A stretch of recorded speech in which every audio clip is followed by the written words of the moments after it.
یہ modern techniques اور skills کو سیکھا جائے تو 2 سے 3 گنا اضافہ پروڈکشن میں ہماری ہو سکتا ہے. تو اگر یہاں سے کوئی ڈیلیگیشن جائے برازیل اور جو ان کے فارمز اس وقت بنے ہوئے ہیں ان ماڈرن فارمز کا وزٹ ہو اور وہاں پر جا کر ذرا دیکھا جائے کہ کس طرح سے یہ کام ہو رہا ہے, تو وہاں جا کر اپنے اسکل سیٹ کو زیادہ بہتر کیا جا سکتا ہے آپ کی نظر میں؟ جی سر, ہمارے صنعت کار پچھلے 3 سالوں میں کوئی 3 دفعہ برازیل جا چکے ہیں اور وہاں پہ ایوریج فارم سائز 15 سے 30 ہزار ایکڑ ہے. ڈرپ اریگیشن ہے اور فصل کو سپرے کیا جاتا ہے ڈرون جہازوں سے, اور وہاں میکنائزڈ ہارویسٹنگ ہے. اور ایک جو بنیادی فرق ہے وہ یہ ہے کہ وہاں 3 یا 4 ان کی اپنی سیڈ کمپنیز ہیں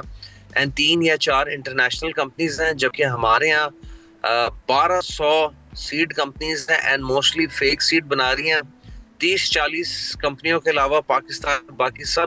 سب سٹینڈرڈ فیک سیڈ کمپنیاں بنا رہی ہیں. یہ چیز ہم نے SIFC کو, ministry of food and agriculture کو پوائنٹ آؤٹ کیا کہ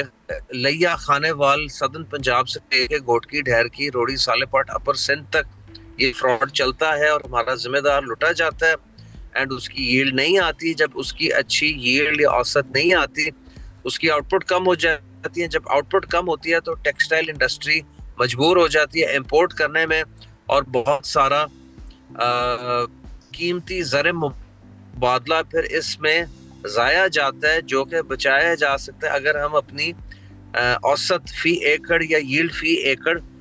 بہت بہتر کر لیں ایگزسٹنگ لیول سے. صحیح. اور کامران صاحب, جو کاسٹ ہے آپ لوگوں کی امپورٹڈ کاٹن کو خریدنے کی, وہ آپ لوگوں کو پھر زیادہ کاسٹلی پڑتی ہے یا پھر جو ہماری اپنی پیدا کی ہوئی کاٹن ہے, چونکہ پھر اس پر کچھ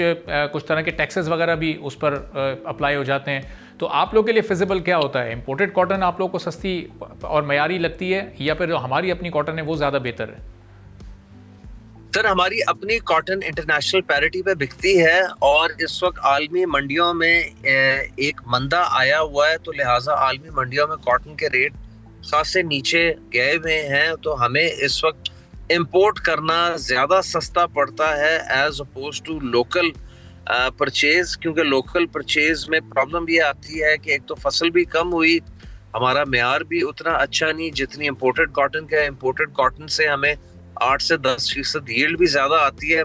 لیکن اس کا مطلب یہ نہیں کہ ہم امپورٹ پہ لگ جائیں. وقت سے زیادہ قیمتی کوئی چیز نہیں ہوتی اور پیسے سے زیادہ قیمتی وقت ہوتا ہے, تو جتنا وقت برباد ہوتا ہے امپورٹ کرنے میں اور ہماری کرنسی اوورال پہ پریشر آتا ہے, کیا اس سے بہت بہتر نہیں ہوگا کہ 2.5-3 کروڑ عوام سے منسلک جو آپ کی ایگری بیلٹ ہے اس کو ریوائیو کیا جائے, ان کو proper seed, proper pesticide, affordable قیمت پہ فرٹیلائزر دیا جائے تاکہ امپورٹ کی جگہ یہ پیداواری لاگت ہماری اپنی بڑھ سکے اور یہ ہم اپنی زراعت کو ترجیح دیں. سبسکرائب کریں اور بیل دبائیں تاکہ کوئی خبر رہ نہ جائے.